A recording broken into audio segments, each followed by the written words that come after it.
Hello and welcome back to another episode of Bedtime Stories. My name is Tracy and I'm your host.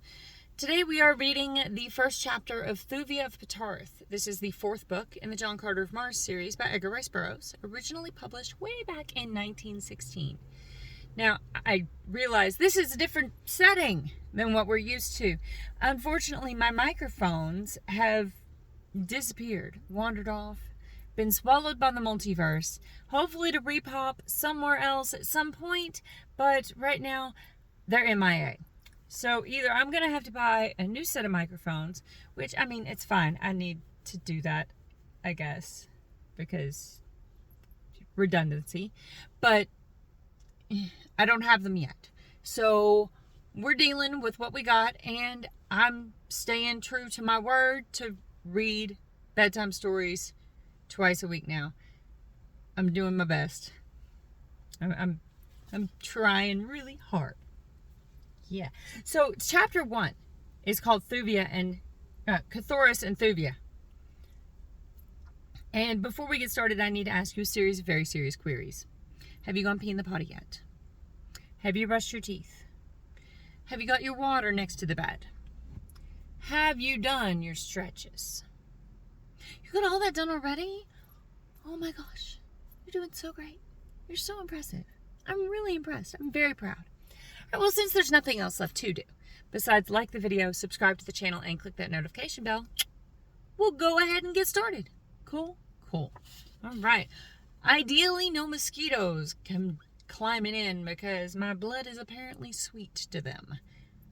We'll see what happens. Let's start the adventure. Chapter 1, Cathoris and Thuvia.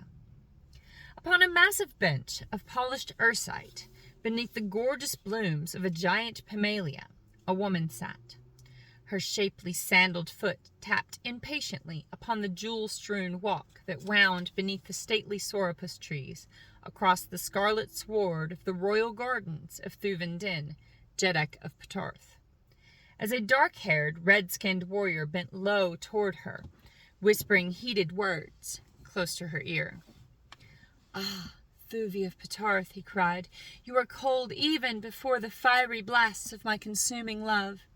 No harder than your heart, nor colder, is the hard, cold ursite of this thrice-happy bench which supports your divine and fadeless form.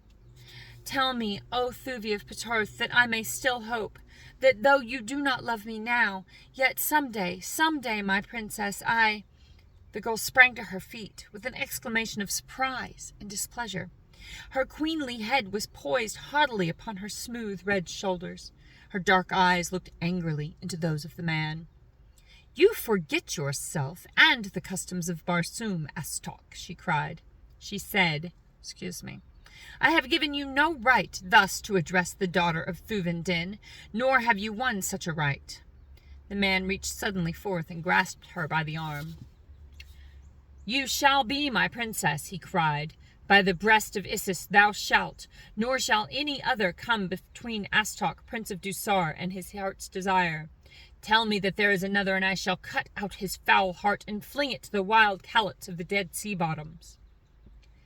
At touch of the man's hand upon her flesh, the girl turned pallid beneath her coppery skin. For the persons of the royal women of the courts of Mars are held but little less than sacred. The act of Astok, Prince of Dusar, was profanation. There was no terror in the eyes of Thuvia Petarth, only horror for the thing the man had done and for its possible consequences. "Release me." Her voice was level, frigid. The man muttered incoherently and drew her roughly toward him. "Release me," she repeated sharply, "or I call the guard, and the Prince of Dusar knows what that will mean." Quickly, he threw his right arm about her shoulders and strove to draw her face to his lips. With a little cry, she struck him full in the mouth with the massive bracelets that circled her free arm. "Calot!" she exclaimed, and then, "The guard! The guard! Hasten in protection of the Princess of Petarth!" In answer to her call, a dozen guardsmen came racing across the scarlet sward, their gleaming long swords naked in the sun, the metal of their accoutrements clanking against that of their leathern harness. and in their throats hoarse shouts of rage at the sight which met their eyes. But before they had passed half across the royal garden to where Astok of Dusar was still But before they had passed half across the royal garden to where Astok of Dusar still held the struggling girl in his grasp, another figure sprang from a cluster of dense foliage that half hid a golden fountain close at hand. A tall, straight youth he was, with black hair and keen gray eyes, broad of shoulder and narrow of hip, a clean-limbed fighting man. His skin was but faintly tinged with the copper color that marks the red men of Mars from the other races of the dying planet. He was like them, and yet there was a subtle difference, greater even than that which lay in his lighter skin and his gray eyes. There was a difference, too, in his movements. He came on in great leaps that carried him so swiftly over the ground that the speed of the guardsman was as nothing by comparison. Astok still clutched Thuvia's wrist as the young warrior confronted him. The newcomer wasted no time, and he spoke but a single word.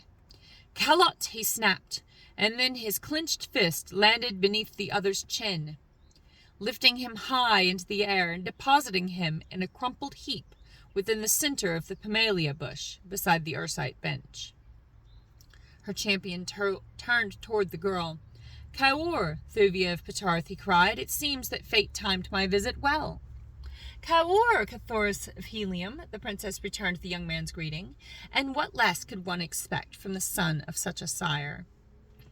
He bowed his acknowledgment of the compliment to his father, John Carter, warlord of Mars. And then the guardsmen, panting from their charge, came up just as the Prince of Dusar, bleeding at the mouth and with drawn sword, climbed from the entanglement of the pimalia. Astok would have leapt to mortal combat with the son of Dejathoris, but the guardsmen pressed about him, preventing, though it was clearly evident that naught would have better pleased Cathoris of Helium. "But say the word, Thuvia of Petarth," he begged, "and naught will give me greater pleasure than meting to this fellow the punishment that he has earned." "It cannot be, Cathoris," she replied. "Even though he has forfeited all claim upon my consideration, yet is he the guest of the Jeddak, my father, and to him alone may he account for the unpardonable act he has committed." "As you say, Thuvia," replied the Heliumite, "but afterward he shall account to Cathoris, Prince of Helium, for this affront to the daughter of my father's friend." As he spoke, though, there burned in his eyes a fire that proclaimed a dearer cause for his championship of this glorious daughter of Barsoom. Hold, please.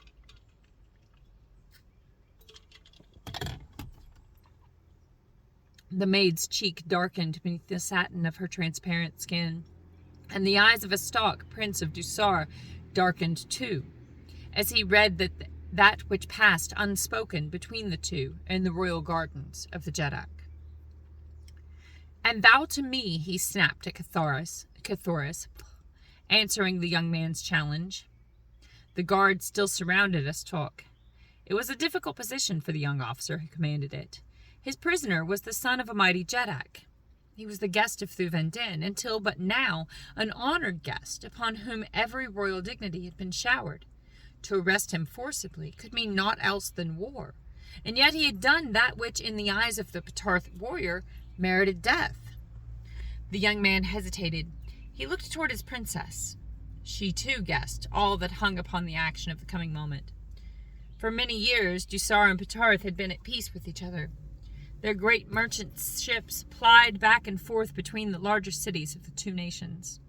Even now, far above the gold-shot scarlet dome of the Jeddak's palace, she could see the huge bulk of a giant freighter taking its majestic way through the thin Barsoomian air toward the west and Dusar.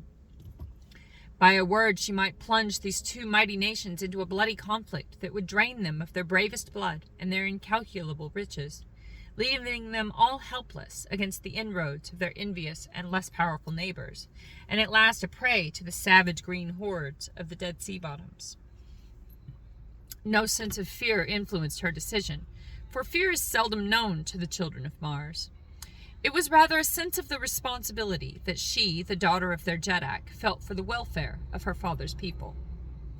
I called you, Padwar, she said to the lieutenant of the guard, to protect the person of your princess, and to keep the peace that must not be violated within the royal gardens of the Jeddak.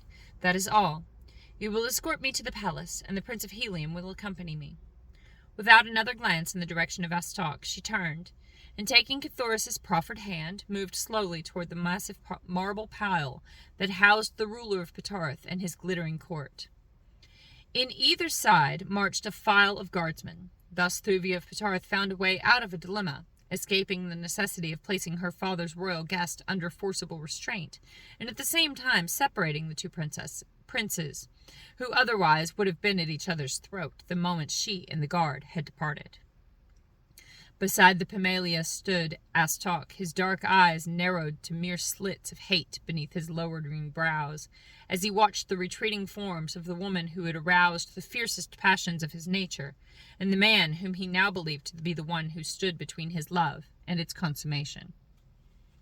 As they disappeared within the structure, Astok shrugged his shoulders, and with a murmured oath crossed the gardens toward another wing of the building, where he and his retinue were housed. That night he took formal leave of Thuvia, and though no mention was made of the happening within the garden, it was plain to see through the cold mask of the Jeddak's courtesy that only the customs of royal hospitality restrained him from voicing the contempt he felt for the Prince of Dusar. Cathoris was not present at the leave-taking, nor was Thuvia. The ceremony was as stiff and formal as court etiquette could make it, and when the last of the Dusarians clambered over the rail of the battleship that had brought them upon this fateful visit to the court of Ptarth, and the mighty engine of destruction had risen slowly from the ways at the landing stage, a note of relief was apparent in the voice of Thuvia as he turned to one of his officers with a word of comment upon the subject, foreign to that which had been uppermost in the minds of all for hours. But after all, was it so foreign? Inform Prince Sovan, he directed, that this is our wish, that the fleet which departed for Kaul this morning be recalled to cruise to the west of Ptarth. As the warship, bearing Astok back to the court of his father, turned toward the west, Thuvia of Ptarth, sitting upon the same bench where the Prince of Dusar had affronted her, watched the twinkling lights of the craft growing smaller in the distance. Beside her, in the brilliant light of the nearer moon, sat Cathoris. His eyes were not upon the dim bulk of the battleship, but on the profile of the girl's upturned face. "Thuvia," he whispered. The girl turned his eyes toward his. His hand stole out to find hers, but she drew her own gently away. "Thuvia of Ptarth, I love you," cried the young warrior. "Tell me that it does not offend." She shook her head sadly. "The love of Cathoris of Helium," she said simply, "could be naught but an honor to any woman. But you must not speak, my friend, of bestowing upon me that which I may not reciprocate." The young man got slowly to his feet. His eyes were wide in astonishment. It never had occurred to the Prince of Helium that Thuvia of Ptarth might love another. "But at Kadabra," he exclaimed, "and later here at your father's court, what did you do, Thuvia of Ptarth, that might have warned me that you could not return my love?" "And what did I do, Cathoris of Helium," she returned, "that might lead you to believe that I did return it?" He paused in thought, and then shook his head. "Nothing, Thuvia. That is true. Yet I could have sworn you loved me. Indeed, you well know how near to worship has been my love for you." "And how might I know it, Cathoris?" she asked innocently. "Did you ever tell me as much? Ever before have words of love for me fallen from your lips?" "It's not words that you're looking for, ladies. It's actions." "But you must have known it," he exclaimed. "I am like my father, witless in matters of the heart, and of a poor way with women. Yet the jewels that strew these royal garden paths, the trees, the flowers, the sward, all must have read the love that has filled my heart since first my eyes were made new, by imaging your perfect face and form. So how could you alone have been blind to it?" "Do the maids of Helium pay court to their men?" asked Thuvia.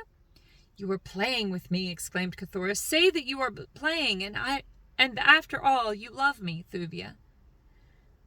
"I cannot tell you that, Cathoris, for I am promised to another."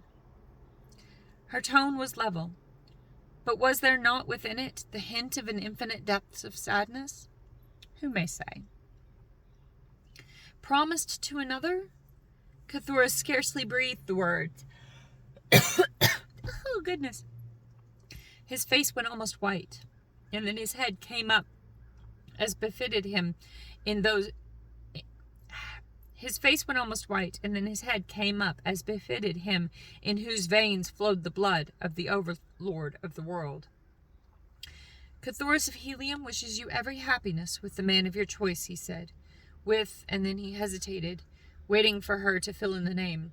Kulan Tith, Jeddak of Kaul, she replied, my father's friend and Petarth's most puissant ally. The young man looked at her intently for a moment before he spoke again. You love him, Thuvia of Petarth? He asked. I am promised to him, she replied simply. He did not press her. He is of Barsoom's noblest blood and mightiest fighters, mused Cthulhu, my father's friend and mine. Would that it might have been another, he muttered almost savagely. What the girl thought was hidden by the mask of her expression, which was tinged only by a little shadow of sadness that might have been for the Cthulhu herself or for them both. Cthulhu of Helium did not ask, though he noted it, for his loyalty to Kulan Tith was the loyalty of the blood of John Carter of Virginia for a friend greater than which could be no loyalty. He raised a jewel-crusted bit of the girl's magnificent trappings to his lips. To the honor and happiness of Kulan Tith, and the priceless jewel that has been bestowed upon him, he said. And though his voice were husky, there was the true ring of sincerity in it. I told you that I loved you, Thuvia, before I knew that you were promised to another. I may not tell you it again, but I am glad that you know it, for there is no dishonor in it, either to you or to Kulan Tith or to myself. My love is such that it may embrace as well Kulan Tith, if you love him. There was almost a question in the statement. I am promised to him, she replied. Cthulhu backed slowly away. He laid one hand upon his heart and the other upon the pommel of his longsword. These are yours, always, he said. A moment later he had entered the palace and was gone from the girl's sight. Had he returned at once, he would have found her prone upon the Ursite bench, her face buried in her arms. Was she weeping? There was none to see. Cthulhu of Helium had come all unannounced to the court of his father's friend that day. He had come alone in a small flyer, sure of the same welcome that always waited him at Petarth. As there had been no formality in his coming, there was no need of formality in his going. To Thuvia he explained that he had been but testing an invention of his own, with which his flyer was equipped, a clever improvement of the ordinary Martian air compass, which when set for a certain destination will remain constantly fixed thereon, making it only necessary to keep a vessel's prow always in the direction of the compass needle, to reach any given point upon Barsoom by the shortest route. Cthulhu's improvement upon this consisted of an auxiliary device which steered the craft mechanically in the direction of the compass, and upon arrival directly over the point for which the compass was set, brought the craft to a standstill and lowered it, also automatically, to the ground. You readily discern the advantages of this invention, he was saying to Thuvia, who had accompanied him to the landing stage upon the palace roof to inspect the compass and bid his young friend farewell. A dozen officers of the court, with several body servants, were grouped behind the Jeddak and his guest, eager listeners to the conversation. So eager on the part of one of the servants that he was twice rebuked by a noble for his forwardness in pushing himself ahead of his betters to view the intricate mechanism of the wonderful controlling destination compass, as the thing was called. For example, continued Cthulhu, I have an all-night trip before me, as tonight. I set the pointer here upon the right-hand dial which represents the eastern hemisphere of Barsoom, so that the point rests upon the exact latitude and longitude of Helium. Then I start the engine, roll up my sleeping silks and furs, and with lights burning, race through the air toward Helium, confident that at the appointed hour I shall drop gently toward the landing stage upon my own palace, whether I am still asleep or no. Provided, suggested Thuvia, you do not chance to collide with some other night wanderer in the meanwhile. Cthulhu smiled. No danger of that, he replied. See here, he indicated a device at the right of the destination compass. This is my obstruction evader, as I call it. This visible device is the switch which throws the mechanism on or off. The instrument itself is below deck, geared both to the steering apparatus and the control levers. It is quite simple, being nothing more than a radium generator diffusing radioactivity in all directions to a distance of 100 yards or so from the flyer.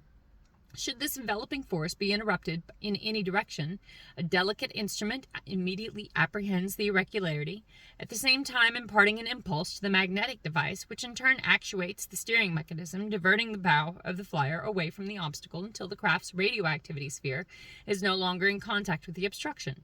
Then she falls once more into a normal course. Should the disturbance approach from the rear, as is in case of a faster moving craft overhauling me, the mechanism actuates the speed control as well as the steering gear, and the flyer shoots ahead and either up or down as the oncoming vessel is upon a lower or higher plane than herself. In aggravated cases, that is when the obstructions are many, or of such a nature as to deflect the bow more than 45 degrees in any direction, or when the craft has reached its destination and dropped to within 100 yards of the ground, the mechanism brings her to a full stop, at the same time sounding a loud alarm, which will instantly awaken the pilot. You see, I have anticipated almost every contingency. Thuvia smiled his appreciation of the marvelous device. The forward servant pushed almost to the flyer's side. His eyes were narrowed to slits. "All but one," he said. The nobles looked at him in astonishment, and one of them grasped the fellow none too gently by the shoulder to push him back to his proper place. Cthulhu raised his hand. "Wait," he urged. "Let us hear what the man has to say. No creation of mortal mind is perfect. Perchance he has detected a weakness, that it will be well to know at once. Come, my good fellow, what may be the one contingency I have overlooked?" As he spoke, Cthulhu observed the servant closely for the first time. He saw a man of giant stature and handsome, as are all of those of the race of Martian red men. But the fellow's lips were thin and cruel, and across one cheek was the faint white line of a sword cut from the right temple to the corner of the mouth. "Come," urged Prince of Helium, "speak." The man hesitated. It was evident that he regretted the temerity that had made him the center of interested observation. But at last, seeing no alternative, he spoke. "It might be tampered with," he said, "by an enemy." Cthulhu drew a small key from his leathern pocket pouch. "Look at this," he said, handing it to the man. "If you know aught of locks, you will know that the mechanism which this unlooses is beyond the cunning of a picker of locks. It guards the vitals of the instrument from crafty tampering. Without it, an enemy must half wreck the device to reach its heart, leaving his handiwork apparent to the most casual observer." The servant took the key, glanced at it shrewdly, and then as he made to return it to Cthulhu, dropped it upon the marble flagging. Turning to look for it, he planted the sole of his sandal full upon the glittering object. For an instant he bore all his weight upon the foot that covered the key. Then he stepped back, and with an exclamation as of pleasure that he had found it, stooped, recovered it, and returned it to the Heliumite. Then he dropped back to his station behind the nobles and was forgotten. A moment later, Cthulhu had made his adieu to Thuvia and his nobles, and with lights twinkling, had risen into the star-shot void of the Martian night. Oh my, and that's the end of the first chapter. Please tell me what you thought about this opening for this book in the comments below.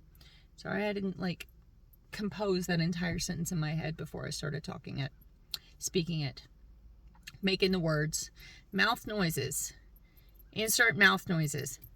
Okay, I love you. You have a good night today. Jeez. I got 4 hours of sleep. I loaded out a Nayland Stadium show last night, and I got stuff to do today, and I'm like, but I read you a story, didn't I? I love you. I hope you have a great night. Sweet dreams.